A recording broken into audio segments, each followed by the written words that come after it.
From KPFK in Los Angeles, California, Valley Free Radio in Florence, Massachusetts, WNUC in Detroit, and BikeTalk.org worldwide, this is Bike Talk. Bike Talk. Welcome to Bike Talk. I'm Taylor Nichols. And I'm Nick Richard. You know the ride at Disneyland, right? It's a small world? I do. Well, it is a small world. Remember last week when we played the interview from the marathon crash ride and we had Reverend Joe Borfo on? Yeah, Joe. Well, there was another guy that I interviewed at 3:30 in the morning, and his name was Dave. And you know I'm getting ready to do a long bike trip, right? I've talked about that on the show. When is that? Yeah, I'm planning on starting May 17th in San Francisco, going from the Golden Gate Bridge to the Mackinac Bridge. Wow. But, sorry for the long story, I'm taking a bike mechanic class to make sure I can fix my bike if something happens in the middle of Montana. And I show up for the first day of my bike mechanic class. And who's my teacher? But Dave Colitre, who is the guy who was in the interview at 3:30 in the morning on the marathon crash ride. Oh, amazing. It's a small world after all. I got stuck on that ride once. I just kept playing the whole song. Yeah, over and over and over, right? Did they have to come get you? No, it started up. Oh, okay, good. Well, in other news, since we're talking about a small world, the New York Times is reporting that the cost of a new car and cars in general is skyrocketing. Mm-hmm. I guess average people can't afford to drive a car when the only way to get around in a lot of places is by car. Right. What did the article say? Well, it started off by saying that the average price of a new car payment for a 60-month loan is around $750 a month just for the car payment. But of course, that doesn't talk at all about the insurance and the registration and the gas and the maintenance and the tires and all of that. The price of owning a car has gone up 40%, the New York Times reports, since January 2020. Wow. So you work so you can afford your car so you can get to work. Exactly. Yeah.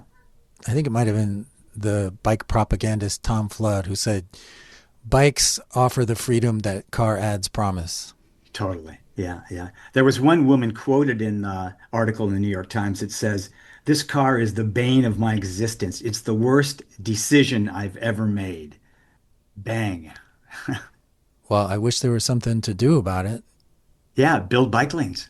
And transit. We can have $1 trillion war, but you can't subsidize buses. They need to pay for themselves. Right, exactly. And you know, we don't have to go car free even. We just have to go move in the direction of car light. 2-car families go down to 1 car. 1-car families maybe go to a used car. Maybe someone with a used car gives up the car and takes transit or bikes. But we really are going to need to have some public investment. Absolutely. In transportation. That's not You know what cars. we should do, Nick, is we should make America first. We should make America great again. Take their tagline. We've talked about this before, Venezuela and now Iran. I mean, if Iran wasn't an oil-producing country, I don't think we would be there. And if we were riding bikes, we wouldn't be there. Right. You know, one of the people that responded to the listener survey that we did said, be less political. But it's hard not to be political at times like this. So I hope you understand why we feel the need to say some of this stuff. Biking is political. And speaking of listener email... You know, I got one that asked for a copy of the poem. Kevin Grishkot, a listener, wrote a poem about biking recently, and someone reached out and wants a copy of the poem. So we will put that in our show notes so that people can see Kevin's poem. But the second listener email we got this week was of a different feeling. This is from Stephen Bingham. He says, "Hi, I learned of your podcast from Tim Potter, and Tim is going to be on the show later today. My daughter Sylvia was killed over 16 years ago biking to work in Cleveland.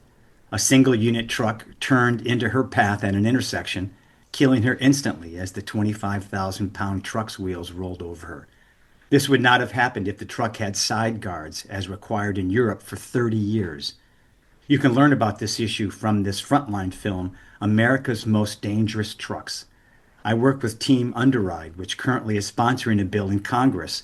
The Stop Underrides Act 2.0 was introduced in the U.S. Senate Bill 3775 on February 4th, 2026, aimed at reducing fatalities from truck crashes by requiring improved underride protection systems on trailers, semi-trailer, single-unit trucks. This legislation also has a companion piece in the House bill, and it mandates side underride guards on all new commercial vehicles. Tim and I serve on the board of the Ride of Silence, and I've been organizing a ride in Marin County in California. Stephen is also active in Families for Safe Streets, which is sponsoring the Super Speeders bill, and that's by Steve Bingham. Wow, thanks, Stephen. You're doing a lot. We've talked about this idea before. Sarah Langenkamp and her husband has been on the show, Dan Langenkamp, because Sarah was killed by the same thing. A truck turned across her path that did not have a side guard and killed her. And of course, she was a U.S. diplomat who had served overseas in war zones. And she comes back to Washington, D.C. and is killed on the streets of Washington, D.C. That seems like it's going to get passed eventually, because it has to. Side guards are already mandatory in Europe. Yeah, for 30 years, he says. The National Bike Summit is March 24th through 26th in Washington, D.C. I've never been to the National Summit. Have you? Yeah, I wish I could go this time, but I've taken too much time off work. It would be nice if Bike Talk was there. It'd be nice to get some sound from there. And, you know, they of course, go to Congress on the lobby day and lobby Congress for things like the Sarah Langenkamp bill and the Stop Underrides Act. I say we go to Charlie's News. I was just going to say. Hey, it's Charlie with this week's news. From Patch, a construction project is about to begin on a protected bike lane this month on the eastern edge of Prospect Park in Brooklyn. The plans were first announced in 2021, and now the 400 riders who traverse this corridor, one of the most dangerous in Brooklyn, will be rewarded for their patience. The plans don't affect vehicle capacity, and the two-way bike lane will be on sidewalk level and separated by granite cobblestones. From People for Bikes, new federal legislation would expand automatic emergency braking to detect for bicyclists and motorcyclists. In 2024, the NHTSA required new cars to have auto emergency braking that would detect other vehicles and pedestrians, but didn't include bikes for a lack of research in that area. The bill is up for consideration in the 2026 Surface Transportation Reauthorization. From Streetsblog San Francisco, Caltrans has removed some already inadequate bike lanes in Oakland and replaced them with a classically useless sharrow as part of the Alameda Oakland Access Project, a freeway ramp widening project. Friend of the show, Robert Prins, said nobody was ever informed about the closures in the plans. Meanwhile, cars still maintain access to multiple lanes. From RFI, the Paris mayoral race is underway with massive implications for the progress that outgoing Mayor Anne Hidalgo has created. The latest opinion poll has Hidalgo's Socialist Party member Emmanuel Gregoire in the lead with the Green Agenda, but Rashida Dati of the Conservative Republicans Party is just 5 points behind. Dati has softened her initial criticism of bike lanes, but may join forces with more conservative bike lane haters as the election process moves forward. We'll keep an eye on it. Thanks, Charlie, for Charlie's News. Now let's go to Gersh Kuntzman for the New York Minute. But we can't have the honking horns intro, right? Because that triggered someone, didn't it? Didn't trigger them. It just startled them. And I got to tell you, that's happened to me before also. All right. So we're going to do it without the honking horns intro. Great.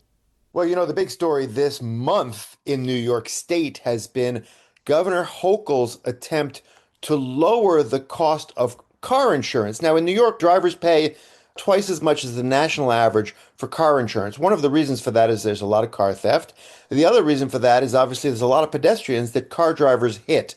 Now, one of the ways in which she wants to reduce car insurance premiums is by changing the way people who have been injured by car drivers get compensated. Now, the governor has talked a lot about how trial lawyers and ambulance chasers get these jackpot payoffs. Well, the fact is, most people who are hit by an automobile driver end up suffering their entire lives and do not get the compensation they deserve.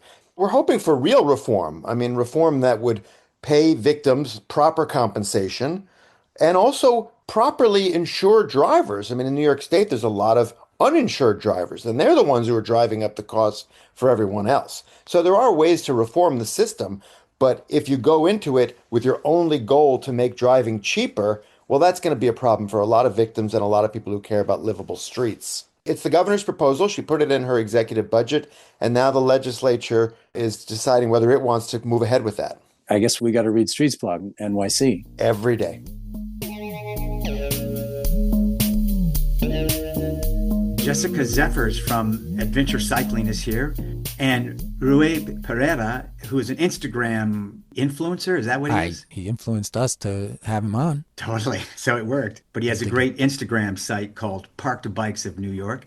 And we have Tim Potter and Justin Moog talking about universities trying to become friendly places to bike. But first, we have our bike lawyer, James Pocrass. We've talked a lot about the new laws that are either on the books or being proposed to be on the books that would affect e-bike riders and e-bikes, but we haven't really talked about how those laws could affect you if you are in a civil case, if you're hit by a car or if you hit someone while you're riding an e-bike. So Jim Pocrass is here.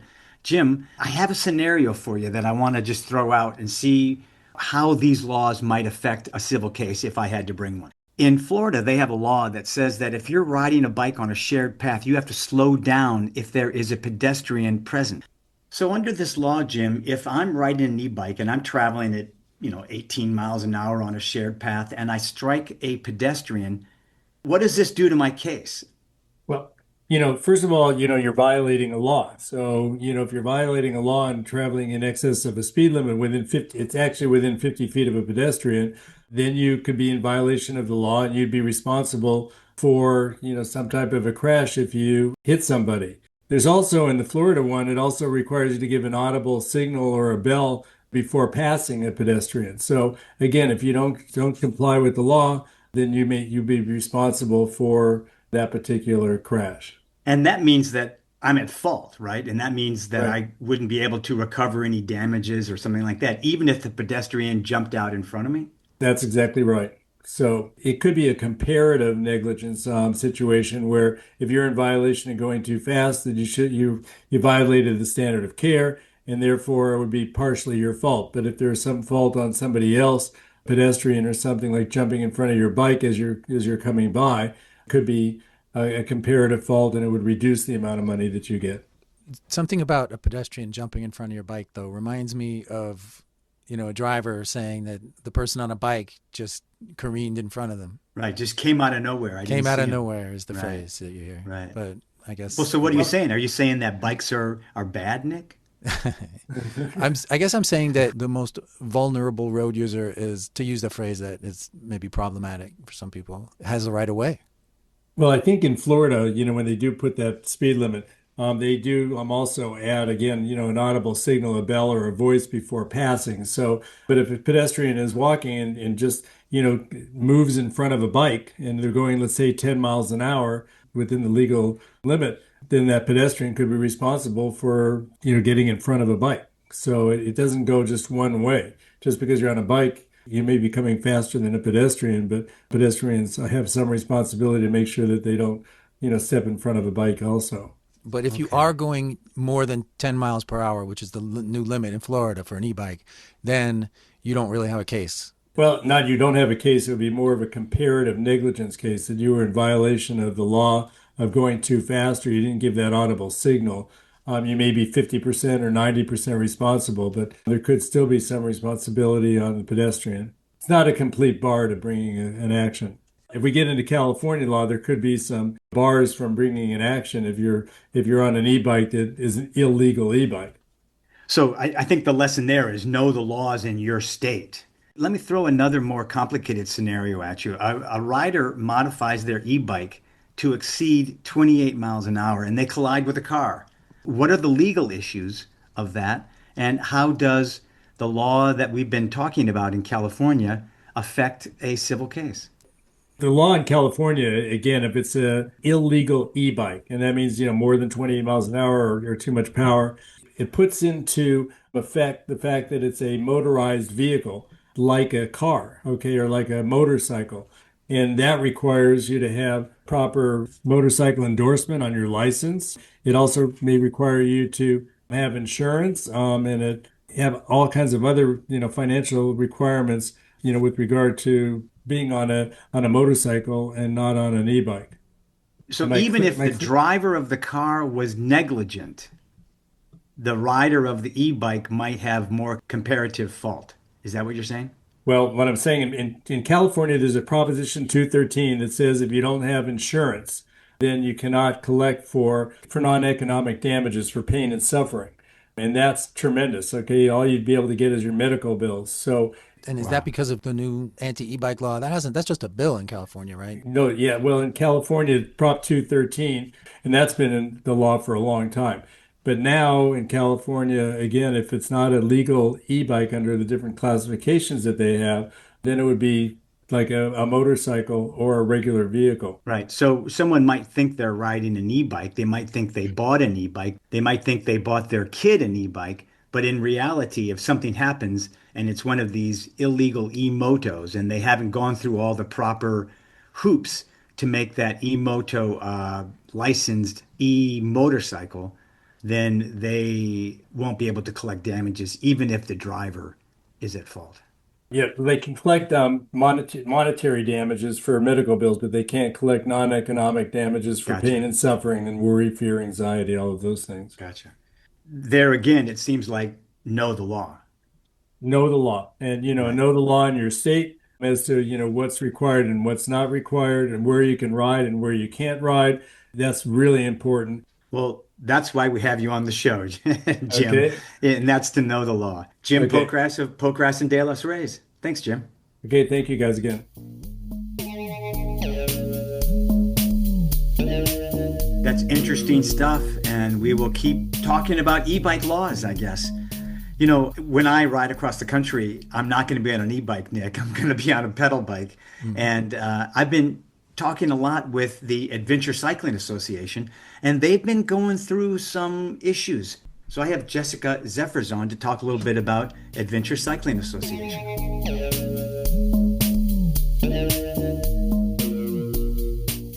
Most people think the ACA stands for the Affordable Care Act, Obamacare. But if you're a cyclist, the ACA stands for the Adventure Cycling Association. And with me today is Jessica Zeffers, who is the Vice President of Marketing and Communications for the ACA.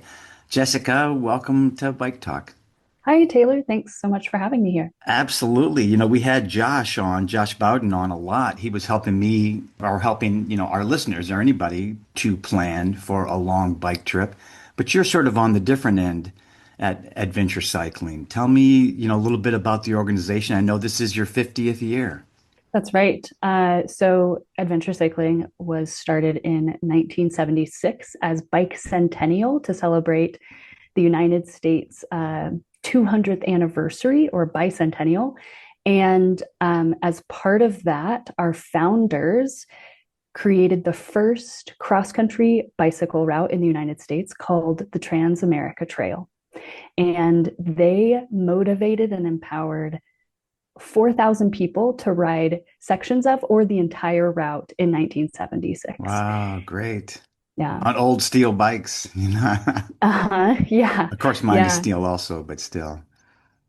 Yeah, and some people had helmets, but helmets weren't really a big thing yet. So the photos that we have that I've seen from that time are pretty amazing. Right, short shorts, long socks, no helmets. Well, it sounds great. There's been a lot of stuff going on at Adventure Cycling. I know that the building that you're in now, that your office is kind of your headquarters in Missoula, Montana. And the building was thinking about going up for sale to raise some cash for ACA, and there was some pushback. And so I wonder if you could tell me what's going on with the politics of the ACA. Yeah, so Adventure Cycling was founded as a member organization or a member nonprofit, which I'm has a member, various... by the way. Yeah. Oh, thank you, Taylor. Thank you for supporting us. I had to put that plug in there. We love our members. And there are specific laws around what governs a membership nonprofit, and that's different than just a standard mission-driven nonprofit. So, like I said, we have been around for 50 years. So a lot has happened to Adventure Cycling. A lot of changes. We have seen hardship in our 50 years. We've seen resilience in those 50 years. And one of the biggest changes that the organization has faced and is still facing is our digital world. Right. Everything going digital. So, in 1976, adventure cycling was kind of the only bicycle travel organization, the only one putting out bicycle routes. Right. And And let me jump in right there because I have some of your maps and they're really amazing. I'm kind of a paper map guy, and I'm looking at doing a long trip from San Francisco to Michigan, from the Golden Gate Bridge to the Mackinac Bridge. And I've been looking at some of the sections. And when you buy Adventure Cycling map, it breaks down turn by turn your route. Some of it is on the road, some of it is off the road.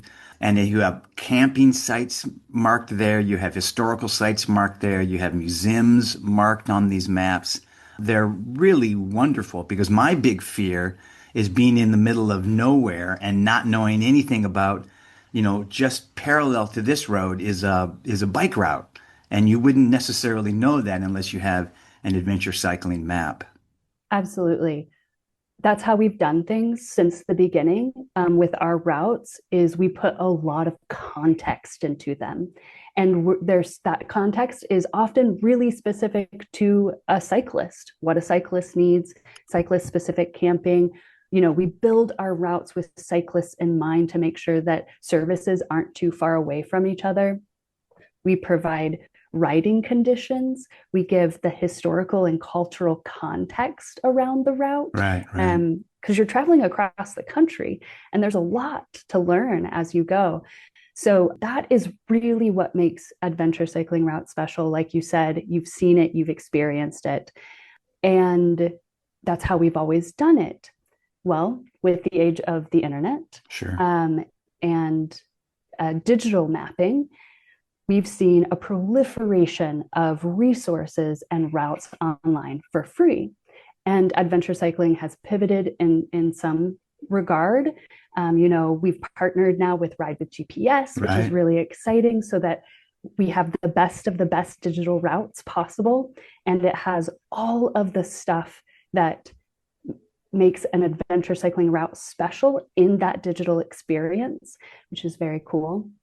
But there are a lot of different players in the bicycle travel or adventure cycling space now. And that's awesome. That's wonderful, because that just grows the number of people who are engaging in this wonderful activity that we see as really transformational. Right. It also means that our business model is less relevant. Sure.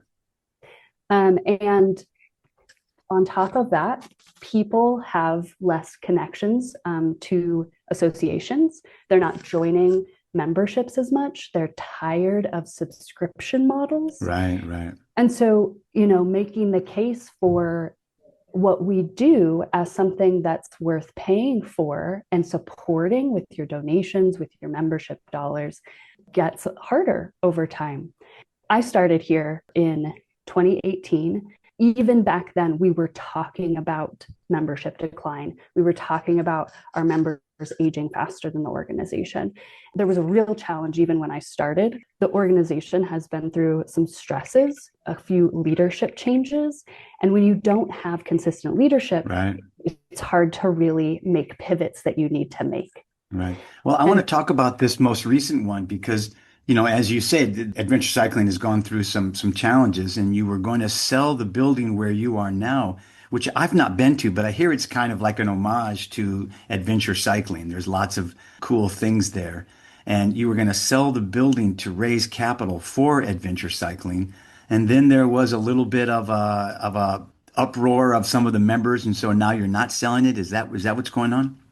So we are a membership nonprofit. So keep that in mind. Like I said, it has special laws. Over the past 5 years, we've had some budget issues, and we've had several restructurings where we've had to lay off staff. Right. We are significantly smaller than we were. Right now, I'm sitting in the building. I happen to be one of the staff people who lives in Missoula. Before the pandemic, all staff were required to live in Missoula. And then actually before the pandemic as well, we had staff whose significant others needed to move for jobs and things like that. And so we started developing systems and allowing people to work remotely because we wanted to keep people. We wanted to retain staff as much as possible. And then the pandemic hit, and we really had to figure out how to go remote very quickly. And so we just shifted as a national nonprofit to kind of a hybrid model where we still have staff in Missoula, Montana who can come into the office. And then we also have some remote staff. But on top of that, we've decreased staff significantly. 2 different cuts, I think 30% of staff both times. There's only, I think, a total of 6 of us in this office of 10,000 square feet. Wow. It's a huge open space building that's not ADA accessible. So we were confronted with this challenge of, okay, we have a few options, but one of the biggest levers that we can pull, one of the assets that we have available to us is this building. We've been in it since 1991, and it's paid off, and it's grown in value exponentially.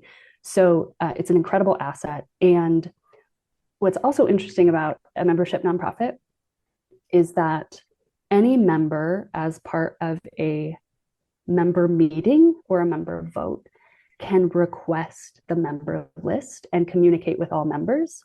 And so members were able to communicate. We had a member meeting. There was good discussion around what the building meant to membership. Right. And ultimately, membership decided that they did not want to sell the building and use that capital. Right. How do you see adventure cycling kind of moving forward now that the building's not going to be sold? I'm looking forward to do a trip and to go to the building and to meet you in person and to kind of see this space. But I think it's so worth the support of people who are hardcore, or even just, like you said, people who ride bikes. And so I would really hate to see adventure cycling falter. What is the path out? So we're working on that really hard. Adventure cycling did far better than expected in 2025. We were forecasting a budget deficit, but because we focused really, really hard on reducing expenses across the board, and we had a couple of windfalls in terms of estate gifts, and then we also had better than forecasted donations and memberships. Oh, great. So we actually came out in the black, which is good. very exciting. Yeah. This staff and these members and donors are what made that happen. We're not out of the woods yet because we're still forecasting a deficit for 2026. And we were going to use the funds from the building sale to cover that deficit, keep our runway long in terms of our cash, and ensure that we could innovate to ensure that our business model continues to be really strong for the next 50 years.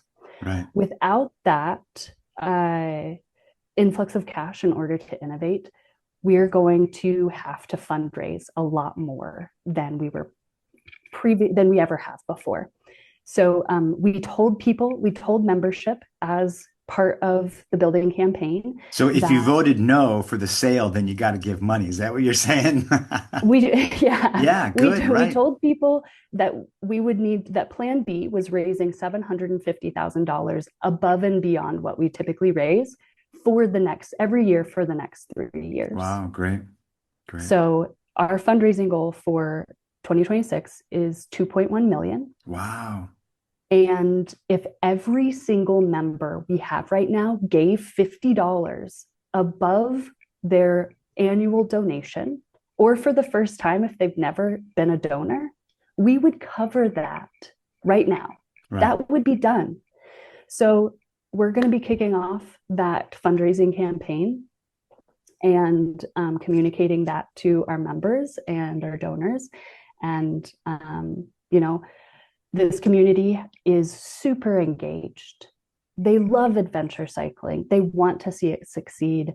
And so I have a lot of confidence that this community will come through. Great. I certainly want to see it succeed. I've been a follower of the organization for a long time, but really only a member for a year or so. So I'm kind of one of those people that is late to the party.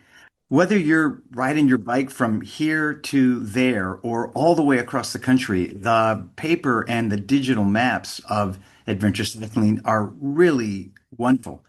And I highly recommend you going to adventurecycling.org and just checking out what adventure cycling has to offer and checking out some of the routes.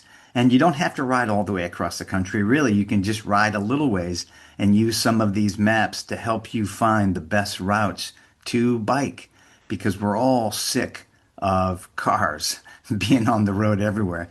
Could I tell you about just two of our 50th anniversary programs real quick? Absolutely. Please do. I would love to put a plug in. March 10th, we are launching one of our most ambitious gravel routes since the Great Divide Mountain Bike Route. It's called the Golden Gravel Trail. It will be available digitally for free to everyone. And where is it? It runs from the Mississippi River in Missouri to the coast in Oregon. Oh, wow. So all on gravel? 70% gravel. Wow. And it's 3,804 miles. Wow. And yeah, it runs through some of the most iconic terrain in the United States. It's going to be really amazing. Sarah Swallow wrote it last year to help kind of do a route preview. It's based on her TAT ride that she did about 11 years ago, but it's built more for bicycle travelers. So we're very excited about that launch. Check it out, March 10th. Go to adventurecycling.org. And then we're also running a very fun program called Drop-In Rides that's sort of an homage to the original Bike Centennial.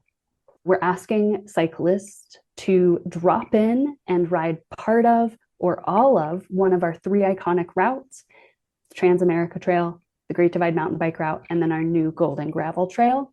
You can register your route register your ride for free on our website. We'll give you a lot of great resources. I really encourage people to check out drop-in rides, follow along with what's happening. We already have 800 rides registered. That sounds perfect. Jessica, it was really wonderful to speak with you and to meet you. Absolutely. I appreciate the time, Taylor.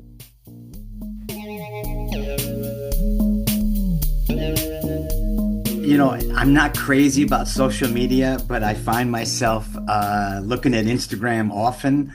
And Nick, you found Parked Bikes of New York and turned me on to that. And that's one of the fun things about social media is you get turned on to all these really unique worlds of people. And we have with us today the CEO of Parked Bikes of New York, Rui Pereira. Welcome to Bike Talk, man. Hi there. You're in Portugal. I am right now in Portugal, yes. Are you taking pictures of parked bikes in Portugal? No, actually, no. I thought a couple of times about it, and I think there is a very strong personality of the bicycles here in Portugal, like in any other, country. There's the local brands and the local history and the local styles and, but I haven't started it yet. For now, I'm just New York bikes. You say the personality, and I get that too, because when I'm in New York City, I take pictures of parked bikes and I think about the style of the bikes in New York City, and I feel like it might be unique to New York. Yeah, so that's exactly how I started. I started, I always liked, photography. I'm not a photographer, but I like to look and I like to take pictures. And, walking around in New York, I was always attracted to taking, tiny details from the streets, from, even just like,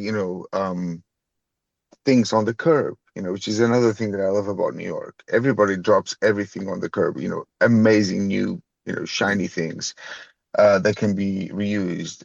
I love bikes. I grew up with bikes. It's always been, a big part of my life. And, like you said, they have, in New York, you do see this personality, kind of, coming up. And that's how I started, just taking pictures of bikes. And then I think at some point I decided, I have so many of these pictures and, how can I, even just go through them, and one way I found that it could allow me to in some way, like not catalog them, but just organize them or display them. And I was like, well, it could, turn into a nice exercise. And, I'm going to create an account on Instagram just to put these photos. And that's what I've been doing for, I don't know, like 3, 4 years now. Well, what I love is they're not photos of, just the frame with the wheel stolen. They're nice bikes that are parked on the city streets that you caught. Some are covered in snow and, things like that. I just love them. What do you think is the personality of the parked bikes of New York? If there is one. I don't even know if there is just one. I think there is. I don't know if I can define it. Like in many other things, New York has this really, strong energy that bringing all these different, influences and trends. And if we talk about bikes, it's, from the messengers to the deliveristas to the, TT guys on Central Park and, Right. or, the backpackers, all that. For me, one of the rules I made with Park Bikes of New York is that there isn't any bike that cannot be published.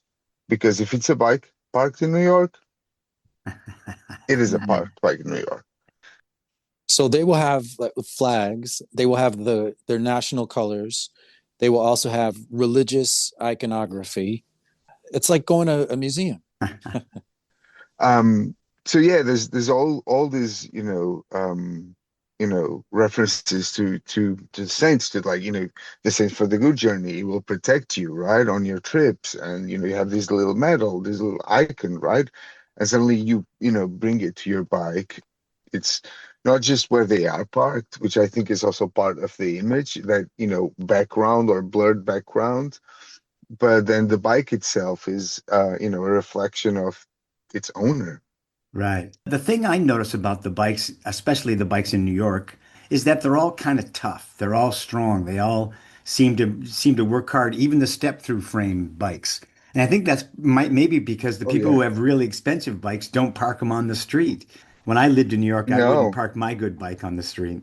never. I mean, it's sad, but it's also a very in your face direct reality that if you park your bike in New York, um, the way you have to not get your bike stolen is to have one more lock than the next bike to you. It's just make it harder.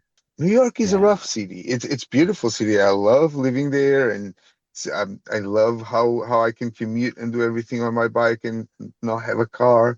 But then you got to be also kind of a little bit rough. Well, if you can ride it and park it there, you can ride it and park it anywhere. Rui, thanks so much. I love your Instagram page. And again, it's Parked Bikes of New York. And it's one of the fun things about Instagram, just going and looking at all these bikes in different parts of the city. Thanks so much for coming on Bike Talk and sharing your photos with us. Okay, thanks for inviting me. It was a pleasure, and thank you. Those are some great photos. I just love, the way bikes look on the street, you know? The way that other people always checked out cars, Right. like Right. their head turns as they go by, or men sometimes do this to women. Anyway, I find Do myself you doing really it. want to go there? I didn't, but I found myself doing with bikes now. Yes, I do too. With bikes. Yeah. So next is an interview with Justin Moog and Tim Potter about bike-friendly universities in Michigan, Michigan State University, baby, the Spartans and Justin Moog at the his University of Louisville.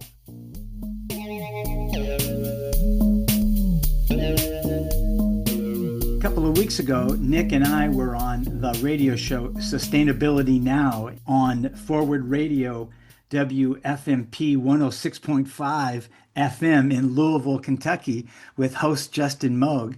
And Justin is back with us today, but he's joined by Tim Potter. And Tim Potter is the Sustainable Transportation Manager of the University of Michigan. of Michigan State University in East Lansing, Michigan, my hometown. Boy, that was a Freudian slip. Don't get that wrong. Right? Yeah, as a Wolverine grad myself. Tim and Justin, both you guys, thanks so much for joining us on Bike Talk. We got a lot to talk about. We always do. Yes, thank you. Absolutely, Tim. Great to be here. My hometown is East Lansing, and you reached out to Bike Talk, and I wonder if you would do an audio listener email and read your email for us. Sure, I'd be happy to. So I learned about the Bike Talk show recently from a Facebook post on a group that I co-founded called the Campus Bike Programmers Network, and I was excited to learn that Taylor, you, and were born and raised in Lansing, and since I work here at Michigan State University. So I'm excited because I'm the founding manager of a bike shop here at Michigan State University, which is owned and operated by the university. And we're celebrating our 20th anniversary this year. So it's a big year for us. Right. So we're owned and operated by the university. And we're just one of a very small handful of bike shops owned and operated by universities. I mean, every university, as an aside, will have lots of bike shops around them, but very, very few have their own bike shops on their campuses. We started out as a volunteer run project on our campus in 2003, and then we finally got university funding and a home in the center of the campus in 2006. And we opened our doors that fall. And we've been offering a full menu of bike related services. We sell bikes, we fix them, and we rent them, and we sell stuff for them. So we offer all those services year round to the campus community to help them discover the joys of bicycling is our motto, and which we continue to do to this day. And then I went on to say, I'd be delighted to talk with you about how we got started and how we've helped MSU become a gold award level bike friendly university. Yeah. And so we started suggesting that they start up a new program just for bike friendly universities for higher ed. Yeah. Because we love to compete with each other, and we do outdo each other. It's very different than businesses or cities. Finally, the League of American Bicyclists said, "Yeah, why don't you help us develop our application, our program for higher ed?" And so we did that with a small handful of us. Great. So, well, I will say it once again: our listener emails are always well thought out and sometimes long. Yeah. And Justin, you are the sustainability director at the University of Louisville, and you also know Tim through this campus program. Yeah, we have annual gatherings, and I was able to meet Tim at the one that was held down the road at the University of Kentucky, which is also a gold level bicycle-friendly university. We here in humble Louisville are at the silver level, but we're proud of what we do with our scrappy resources, right? Like we have pulled a bike share program together and a bike shop with basically $0. Right. So we're trying to serve a lot of the same functions that the gold level schools do with a lot fewer resources, unfortunately. When we were on your show recently, we talked a little bit about Louisville and how it is becoming a fairly bike-friendly city. Why is it important that the University of Louisville, which I think is really more of an urban campus anyways. Yeah, it is. Why is it important for college kids to, get involved in this kind of thing early on? Well, when I think about it in the context of like, we graduate full, complete people, right? They're not just a brain in a jar. Right. They don't just learn in the classroom or the lab, right? They learn by the whole experience of higher education. And so what they are exposed to in their 4 or more years here really matters. And think about this. Think about it this way. What other time in your life do you have so much freedom to experiment with all kinds of more sustainable lifestyles, including car-free living, right? Like there is literally no other time in your life where it's more ideal for you to try car-free living than when you enroll at the University of Louisville, because you're coming to a place that finally, maybe you're coming from rural Appalachia or something. Right. You're coming to a place that you can finally get somewhere on a bicycle, or you could finally jump on a transit system. Now, all of these things are, I would say, under-resourced, but hey, you could still make it work here in Louisville. And so once you try those things in college, you might get a hankering for them and you might adopt that lifestyle going forward. And that's what I'm interested in as a sustainability director. Let's graduate people who not only can think smart, but can enjoy rich, full, sustainable lives. Right, right. And be wise with their choices. Yes, exactly. Wise on two wheels. Right. Well, now the opposite end of that urban campus spectrum is Michigan State University, which is a land grant college, and it was an agricultural college back when it started in the 1850s, Tim, or something like that. Yep. And Michigan State's a very spread out campus. So unlike an urban campus, there's sometimes miles in between classes or areas of campus. And they used to have these 1.5 wide, 2 parallel bike paths all over the city.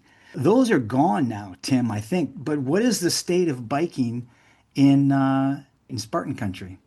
Yeah, those 1.5 wide, and you're exactly right. They're 18 inches wide, and we call them spaghetti strap bike paths. They were so they were sadly they sometimes were in actually better condition than the asphalt paths that had gotten really beat up. So I would oftentimes use those concrete skinny paths because they were in really nice condition, but just too narrow for a lot of people, like if you were pulling a trailer or you're riding a trike or what have you.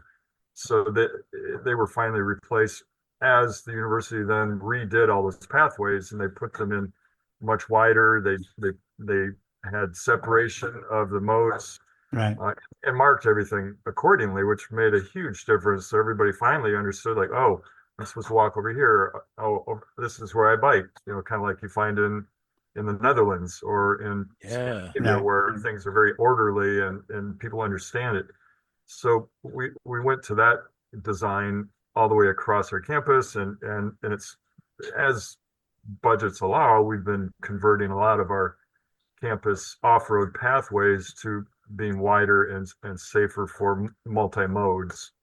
Around the year 2000, MSU decided to start doing what essentially became known as complete streets. And the complete streets movement or concept didn't come in for maybe 5 or 10 years after MSU decided to start doing that. Every time we touched a road, we would make it safe for all modes and not just put them back Cars. In motor vehicles. Speaking of safety, when I was a kid, my mom taught English at Michigan State University. And I went with her one time to her office to pick up her papers or whatever. And it was the fall time, so it was already dark. And we were stepping out into the street to cross the road, and a bicycle hit her and knocked her down and knocked her out. And an ambulance had to come and take her away. And it was really traumatic for me as, an 8-year-old or something like that.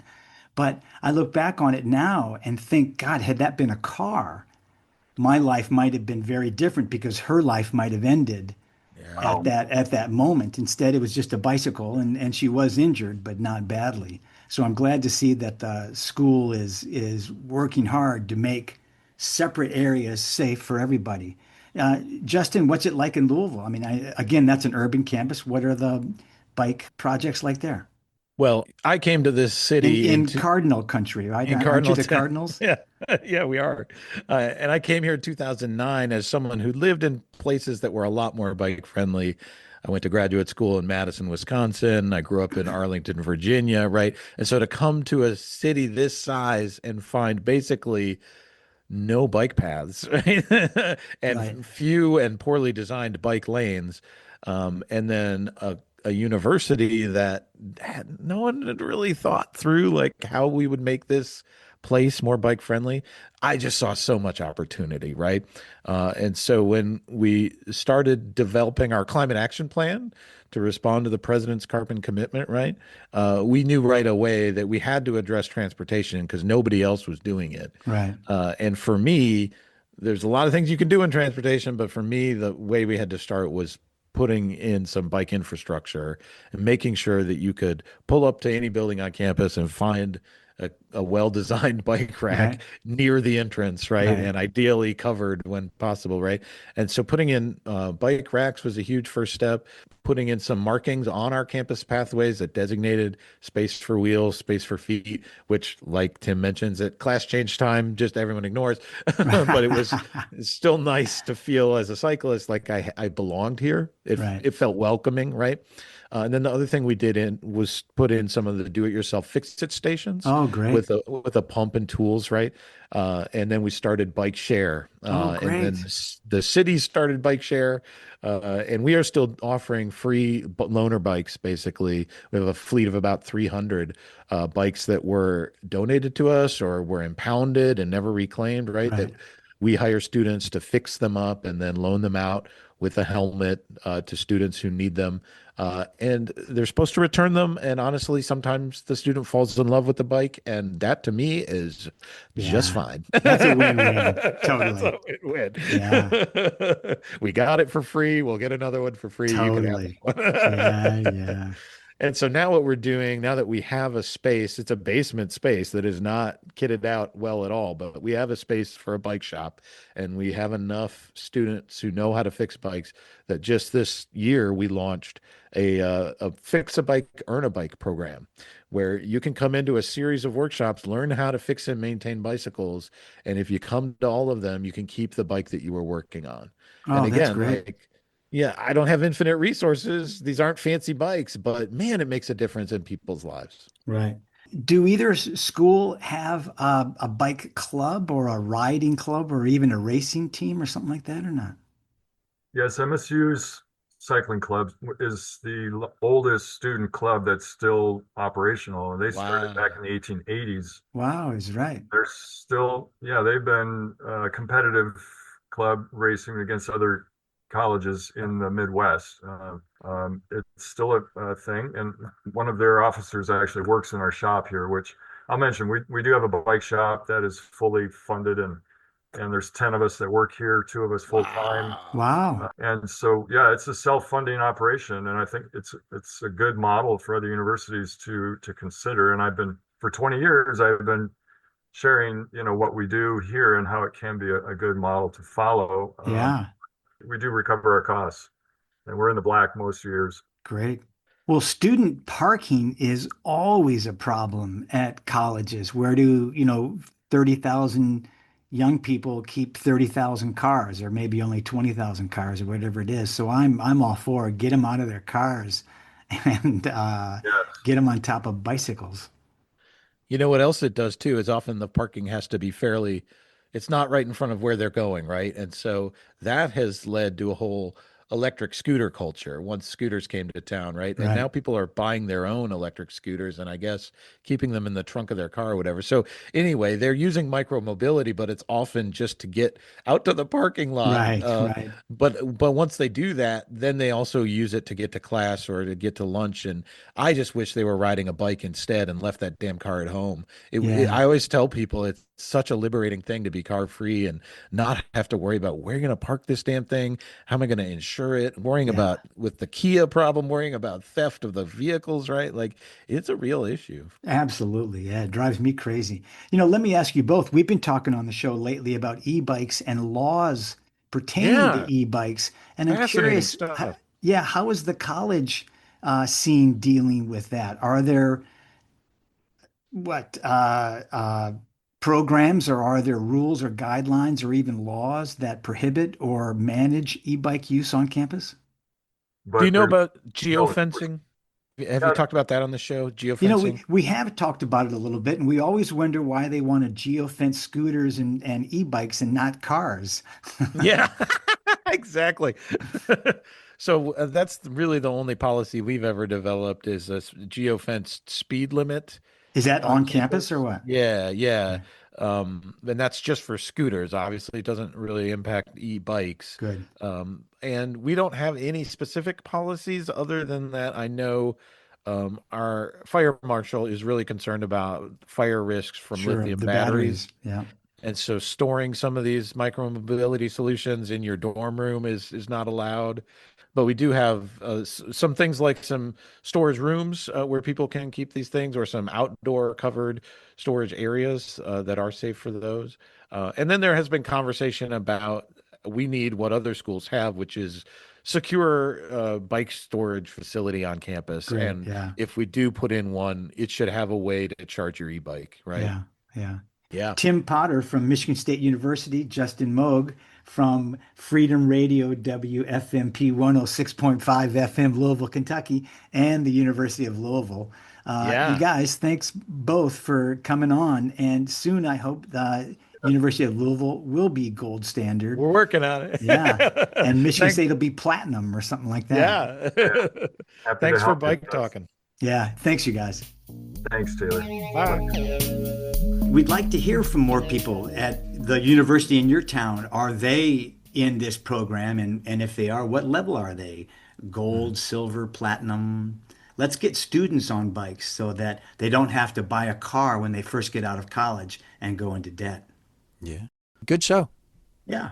We want to thank our guests, Jim Pocrass, Gersh Kuntzman, Tim Potter, Justin Moog, Jessica Zeffers. And of course, we always want to thank our regulars, Julie Richard, Kevin Burton, Charlie Lighthizer, Amy Ziering, Lindsay Sturman, Stacy Randecker, and Josh Hageland. For a bike quote, I want to go with, for the second time, with a bike post and play one from Nithya Raman, LA City council member. What she's talking about is that Griffith Park, the biggest urban park, certainly in the city and possibly in the country, doesn't have dedicated bike lanes. After a 2-year battle, we are finally going to get them. So here's Nithya. Great news for LA cyclists. A bike-only lane on one of Griffith Park's main roads has finally broken ground. The bad news? It took 2 years longer than it should have, because at a time when traffic deaths are climbing, road safety budgets in the city keep getting cut. In 2022, a car struck and killed a cyclist named Andrew Gelmert who was riding his bike in this part of the park. My team and I launched an effort to create a protected lane to keep cyclists and pedestrians safe here. That project was supposed to break ground in 2024, but after poor fiscal planning by our city's leadership, Safe Streets budgets and staffing got slashed. Worse yet, as the project got delayed, the contract had to be rebid more than once, making the project more expensive every time. Now it's finally being built 2 years behind schedule. Fortunately, no one died here during those delays, but that wasn't so true for the rest of the city. 290 people died in traffic deaths in LA in 2025. More people died in traffic deaths than through homicides. But the city slashed our budgets for Safe Streets year after year. Luckily, we know how to keep people safe. Better street design, speed humps near schools, traffic calming on arterials, better designs for our most dangerous intersections, and city staff to implement all of these changes citywide. We can do all of this if only we have the political will. I'm Nithya Raman, and I'm running to make LA streets safer for everyone, no matter how you get around. We will invite anyone else who's running for mayor on the show. Reach out to us at biketalk.org and we'll have you on the show. Yeah, anybody who wants to talk, we'll talk to. Thanks, Taylor. Ride safe. This episode of Bike Talk is sponsored by the law offices of Pocrass and De Los Reyes, with offices in Los Angeles and Bakersfield and serving all of Southern California. Bike Talk is a project of CRSP and the Los Angeles Eco-Village Institute. And that was Bike Talk. If you have a story, a tip, or a topic, head over to biketalk.org and send us a message. Talk again next week. Oh, got yourself a bike. Oh, got yourself a bike. Oh, got yourself a bike. Oh, got yourself a bike. Oh, got yourself a bike. Got yourself a bike. Oh, got yourself a bike. Oh, got yourself a bike. Oh, got yourself a bike.